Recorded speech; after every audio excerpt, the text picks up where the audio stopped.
Vajpayee chemistry coaching में आप सभी लोगों का स्वागत है। पिछली क्लास में हम लोगों ने एल्कीन से हैलो एल्कीन कैसे बनाते हैं इसके बारे में हम लोगों ने पढ़ा था। इसमें हमारे पास दो प्रकार की एल्कीन होती हैं, एक हमारा सिमेट्रिक एल्कीन, एक हमारा क्या एसिमेट्रिक। तो सिमेट्रिक एल्कीन से हम लोग कैसे हैलो एल्कीन का निर्माण करेंगे ये काम तो हम लोगों ने कर लिया था, परंतु क्या है कि एसिमेट्रिक एल्कीन से हैलो एल्कीन का निर्माण कैसे किया जाता है इसके बारे में आज हम लोग पढ़ेंगे।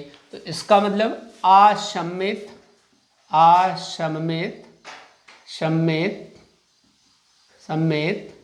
एल्कीन से हैलो एल्कीन का निर्माण, हैलो एल्कीन का निर्माण कैसे करेंगी। मान लीजिए हमारे पास कोई एसिमेट्रिक एल्कीन है, जैसे पहला example RCH double bond CH2, RCH double bond CH2। तो देखिए हमारा ये क्या है, एसिमेट्रिक एल्कीन है। तो इस एसिमेट्रिक एल्कीन पर अगर हम HX का एडिशन करा दें तो प्रोडक्ट कैसे बनेगा। तो यहाँ देखिए जिस प्रकार सममित एल्कीन में हम डबल बॉन्ड पे किसी भी कार्बन पर H और X का एडिशन करा देते थे, उस प्रकार यहाँ एडिशन नहीं हो सकता है, क्योंकि ये एक क्या है, असम्मित एल्कीन है। इसमें देखिए कि डबल बॉन्ड से कोई प्लेन पास अगर हम करेंगे तो इस साइड हमें केवल CH2 मिलेगा, इस साइड CH और R मिलेगा, जो कि अलग अलग है। इसलिए ये हमारा क्या है, एसिमेट्रिक एल्कीन है। ये क्या है, एसिमेट्रिक एल्कीन है। अभी हमारा क्या है, एसिमेट्रिक एल्कीन है। तो एसिमेट्रिक एल्कीन पर हैलो अम्ल का एडिशन कैसे होगा, तो इसके लिए हमें आना चाहिए क्या, मार्कोनी-काफ रूल। मार्कोनी-काफ का नियम, मार्कोनी-काफ का नियम। तो मार्कोनी-काफ रूल ये कहता है कि हैलो अम्ल मीन्स HX का ऋणात्मक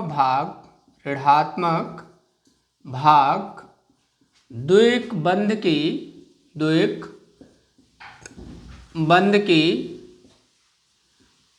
उस कार्बन से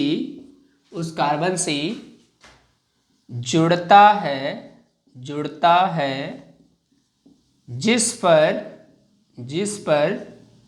जिस पर हाइड्रोजन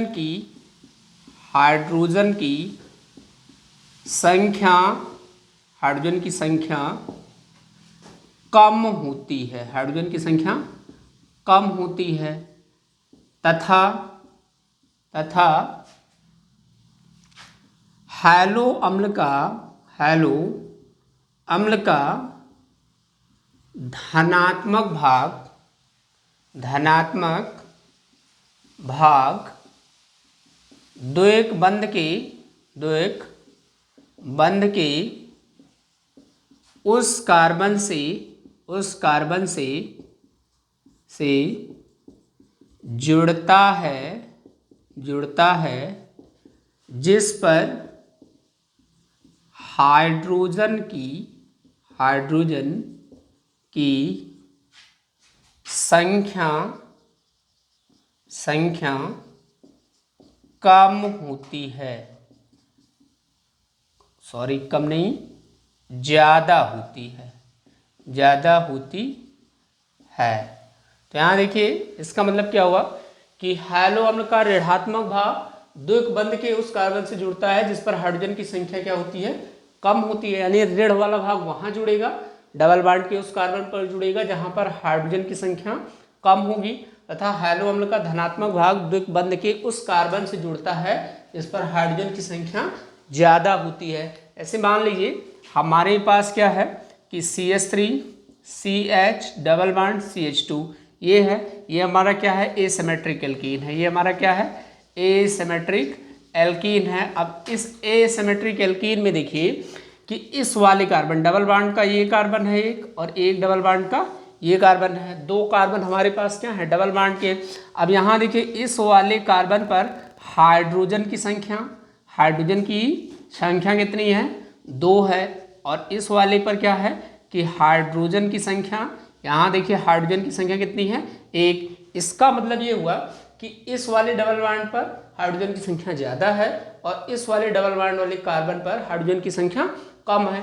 अगर हम इस पर हैलो एसिड का एडिशन कराएं, तो ये मार्कोनी का रूल के अकॉर्डिंग एडिशन होता है। तो हैलो अम्ल में देखिए HX, अब देखिए यहाँ क्या है कि HX में X की इलेक्ट्रोनेगेटिविटी क्या होती है, ज़्यादा होती है, जिसके कारण इलेक्ट्रॉन X पर चले जाएंगे तो X हो जाएगा माइनस और H हो जाएगा प्लस। तो यहाँ देखिए हैलो अम्ल का जो H प्लस भाग होगा ये हमारा क्या हो जाएगा, धनात्मक भाग। ये क्या हो जाएगा, धनात्मक भाग, और जो हमारा X माइनस होगा वो हो जाएगा हमारा ऋणात्मक भाग। तो इसका मतलब कि हैलो अम्ल में जो H होता है वो हमारा धनात्मक भाग होता है और जो हमारा X होता है वो हमारा क्या होता है, ऋणात्मक भाग होता है। तो यहाँ देखिए कि इस वाले कार्बन पर क्या है कि हमारे पास हाइड्रोजन की संख्या कम है, तो जहाँ हाइड्रोजन की संख्या कम होगा वहाँ हमारा क्या जुड़ेगा, वहाँ हमारा ऋणात्मक भाग जुड़ेगा, और जहाँ हाइड्रोजन की संख्या ज़्यादा है वहाँ हमारा धनात्मक भाग जुड़ेगा। तो इसका मतलब देखिए CH3 CH और इस पर जुड़ जाएगा क्या X, और ये हो जाएगा CH2 और इस पर जुड़ गया H। अगर इसको हम लोग शार्ट कर दें तो ये हमारा हो जाएगा CH3 CHX और ये CH2 है, CH जुड़ गया तो CH3। तो इसका मतलब ये हमारा प्रोडक्ट बन जाएगा। अब इसका नाम करेंगे तो सबसे पहले लंबी श्रृंखला का चयन करेंगे। दूसरा काम क्या किया जाता है, अंकन। तो अंकन हम देखिए चाहे इस साइड से करें चाहे इस साइड से करें, हैलोजन हमारा 2 नंबर पर आएगा तो 1 2 3, तो 3 है तो प्रोप हो गया, सिंगल बॉन्ड है तो एन हो गया, और उसके बाद देखिए 2 नंबर पर हैलो है तो 2 हैलो हो जाएगा, तो इसका नाम 2 हैलो प्रोपेन हो जाएगा। इस प्रकार अगर हमारे पास असम्मित एल्कीन है तो उस पर हम हैलो अम्ल का एडिशन मार्कोनी का रूल के द्वारा कराते हैं। अब इसका हम लोग कुछ एग्जाम्पल करेंगे। आप देखिए पहला एग्जाम्पल, जैसे हमारे पास लिखा है CH3 CH double bond CH2 plus HBr। अब ये हमारा एसिमेट्रिक एल्कीन है। अब इस पर मान लीजिए हमको HBr का एडिशन कराना है, तो यहाँ देखिए सीधा सीधा क्या हो जाएगा कि ये हमारा कौन सा भाग है, H हमारा क्या हो जाएगा, ये हमारा धनात्मक भाग है और Br हमारा क्या है, ऋणात्मक भाग है।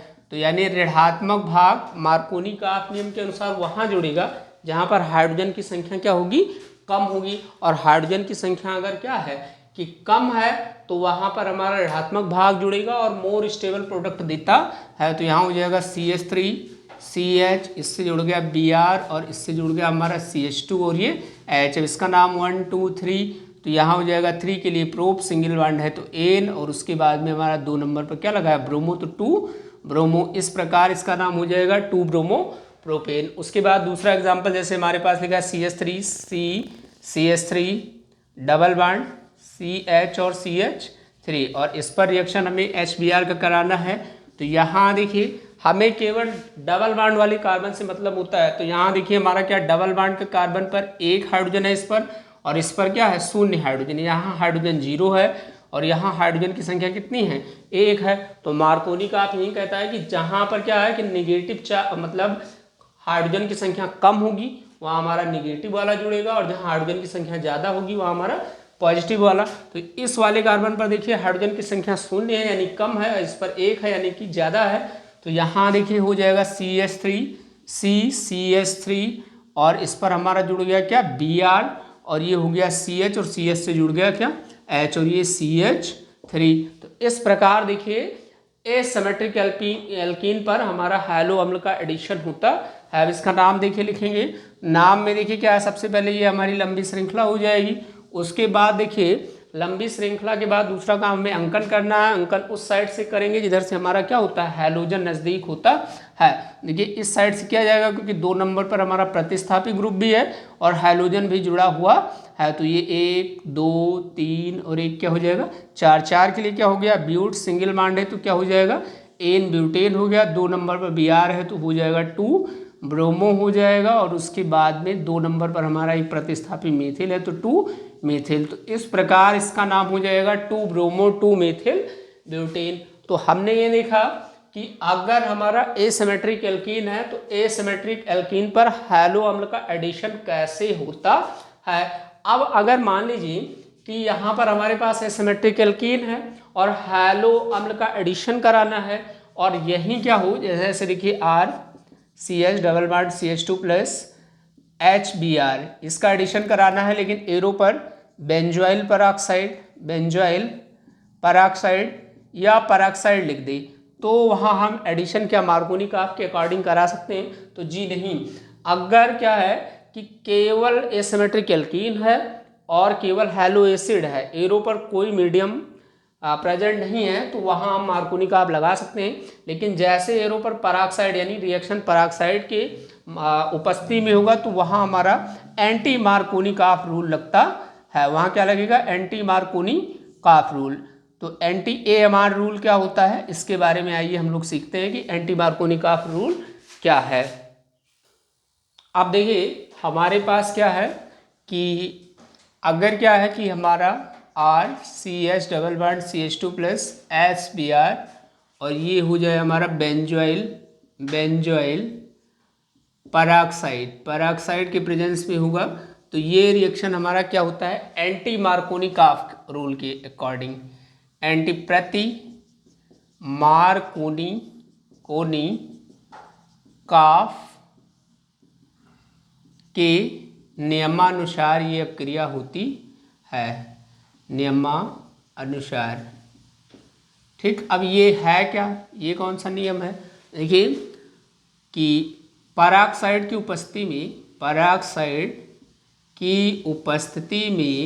उपस्थिति में हैलो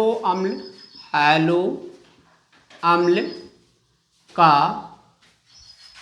द्वैक बंध पर योग मार्कोनी काफ के नियम के विपरीत होता है, विपरीत होता है। इसे एंटी मार्कोनी काफ रूल या खरेस प्रभाव या पराक्साइड प्रभाव कहते हैं। अब ये नियम है क्या? तो देखिए यह नियम कहता है कि एंटी मार्कोनी काफ रूल ये कहता क्या है? तो ये कहता है कि हैलो अम्ल का धनात्मक भाग द्वैक बंध के उस कार्बन से जुड़ता है जिस पर हाइड्रोजन की संख्या कम होती है तथा ऋणात्मक भाग द्वैक बंध के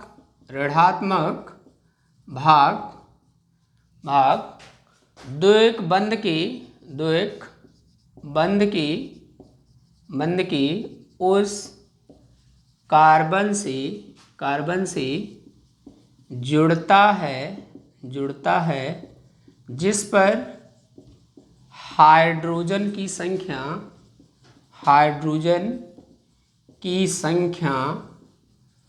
जिस पर हाइड्रोजन की संख्या अधिक होती है, मतलब कि एंटी मार्कोनी का नियम लगेगा कब? तो जब रिएक्शन क्या होगा कि पराक्साइड की उपस्थिति में एसिमेट्रिक एल्कीन पर हमें हैलो अम्ल का एडिशन कराना होगा, तब ये लगेगा।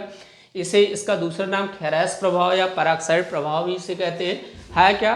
तो हैलो अम्ल का धनात्मक भाग द्वैक बंध के उस कार्बन से जुड़ता है जिस पर हाइड्रोजन की संख्या कम होती है तथा ऋणात्मक भाग द्वैक बंध के उस कार्बन से जुड़ता है जिस पर हाइड्रोजन की संख्या अधिक होती है। अब इसका एग्जाम्पल, जैसे हमारे पास RCH double bond CH2 plus HX है। तो HX में आप जानते हैं कि जो हमारा H प्लस है और X माइनस बनेगा।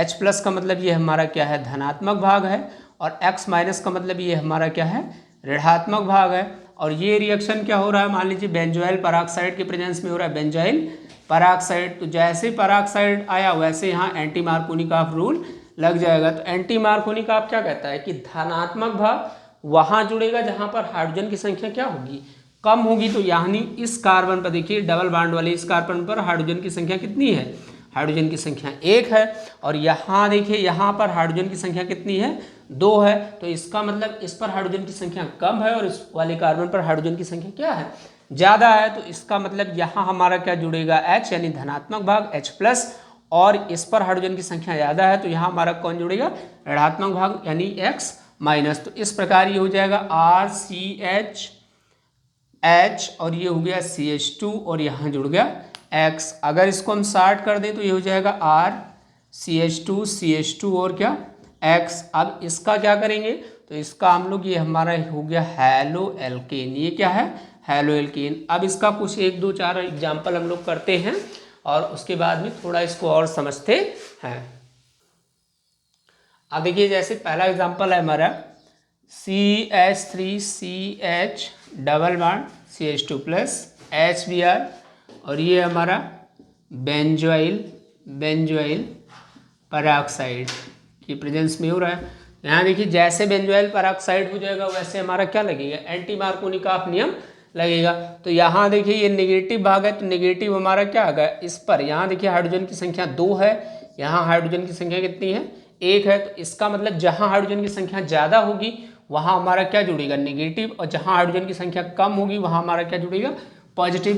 तो ये हो जाएगा CH3CH और इससे जुड़ गया H, और ये हो गया CH2 और ये हो गया हमारा क्या, Br, और ये हमारा क्या होगा, स्टेबल प्रोडक्ट बनेगा। क्या बनेगा, स्टेबल प्रोडक्ट बनता है। अब देखिए इसको अगर हम शार्ट कर दें तो हो जाएगा CH3CH2 और Br। अब इसका हम क्या करेंगे, IUPAC नेमिंग करेंगे। तो सबसे पहले हमें करना क्या है कि इसका हमें लंबी श्रृंखला का चयन करना है। ये हमने लंबी श्रृंखला का चयन कर लिया। दूसरा काम हमें क्या करना होता है, अंकन करेंगे। तो यहाँ 1 2 3 3 है, तो हमारा क्या हो गया, प्रोप हो गया, सिंगल बॉन्ड है तो एन हो गया। एक कार्बन पर हमारा ब्रोमो 1 नंबर पे लगा है तो 1 ब्रोमो हो गया। तो इस प्रकार इसका नाम हो जाएगा 1 ब्रोमो प्रोपेन। उसके बाद देखिए दूसरा एग्जाम्पल, जिससे हमारे पास सिर्फ CH3CH3 और डबल बॉन्ड हो गया C और CH और CH3 प्लस, इस पर हम करा दें रिएक्शन HBr का, किसके प्रेजेंस में, बेंजोइल पेरोक्साइड में। जैसे बेंजोइल पेरोक्साइड लिखा मिले वैसे हमें जाना है कि ये कौन सा रिएक्शन होगा, किसके अकॉर्डिंग, एंटी मार्कोनिकॉफ के अकॉर्डिंग होगा। तो देखिए यहाँ पर हमें केवल डबल बॉन्ड वाले कार्बन से मतलब होता है। देखिए यहाँ एक डबल बॉन्ड वाला कार्बन ये है और एक डबल बॉन्ड वाला कार्बन ये है। तो इस पर देखिए हाइड्रोजन की संख्या 0 है और इस पर हाइड्रोजन की संख्या कितनी है, 1 है। इसका मतलब इस वाले कार्बन पर हाइड्रोजन की संख्या कम है और इस वाले कार्बन पर हाइड्रोजन की संख्या ज़्यादा है। तो एंटी मार्कोनिकॉफ रूल ये कहता है कि जहाँ पर हाइड्रोजन की संख्या, यानी जिस डबल बॉन्ड पर हाइड्रोजन की संख्या ज़्यादा होगी वहाँ हमारा क्या जुड़ेगा, नेगेटिव भाग जुड़ेगा, और जिस कार्बन पर हाइड्रोजन की संख्या क्या होगी, कम होगी, वहाँ हमारा क्या जुड़ता है, वहाँ हमारा पॉजिटिव जुड़ेगा। मतलब क्या है कि जिस कार्बन पर हाइड्रोजन की संख्या क्या होगी, हाइड्रोजन की संख्या अधिक होगी, वहाँ हमारा क्या जुड़ेगा, वहाँ हमारा नेगेटिव जुड़ेगा, और जहाँ हाइड्रोजन की संख्या कम होगी वहाँ हमारा पॉजिटिव जुड़ता है। तो इस प्रकार देखिए, इस पर हाइड्रोजन की संख्या क्या है, कम है, तो यहाँ हमारा क्या, धनात्मक भाग जुड़ेगा, और यहाँ हाइड्रोजन की संख्या ज़्यादा है तो यहाँ हमारा क्या जुड़ेगा, ऋणात्मक भाग। तो इस प्रकार देखिए CH3 CH2 CH3 और इस पर हमारा जुड़ जाएगा H, और ये हो गया CH, और ये हो जाएगा Br, और ये CH3। इस प्रकार हमारे प्रोडक्ट का फॉर्मेशन हो जाएगा। अब देखिए इसका हम लोग क्या करेंगे, IUPAC नेम लिखेंगे। सबसे पहले हमें क्या करना है, लंबी श्रृंखला का चयन। उसके बाद दूसरा काम क्या करना है, अंकन उस साइड से किया जाएगा जिधर से हमारा क्या हो, हैलोजन नज़दीक हो। तो ये देखिए 1 2 3 4 5 5 के लिए हमारा क्या हो गया, पेंट हो गया, सिंगल बॉन्ड है तो क्या हो गया, एन है। और उसके बाद 2 नंबर पर Br लगाया तो 2 ब्रोमो हो गया, और उसके बाद 3 पर हमारा मेथिल लगाया तो 3 मेथिल। H के लिए कोई नाम नहीं लिखा जाता है, तो इसका नाम हो जाएगा 2-ब्रोमो-3-मेथिल पेंटेन। तो इस प्रकार देखिए आज हम लोगों ने हैलो एल्केन बनाने की दूसरी विधि पढ़ी कि एल्कीन से कैसे बना सकते हैं। तो इससे पहले वाले लेक्चर में हम लोग सममित एल्कीन से हैलो एल्केन का निर्माण किए थे। आज हम लोगों ने क्या किया कि असम्मित एल्कीन से हैलो एल्केन का निर्माण कैसे कर सकते हैं। हम लोगों ने मार्कोनिकॉफ रूल पढ़ा, हम लोगों ने एंटी मार्कोनिकॉफ रूल पढ़ा, और अगली क्लास में हम अल्कोहल से कैसे हैलो एल्केन का निर्माण करते हैं। धन्यवाद।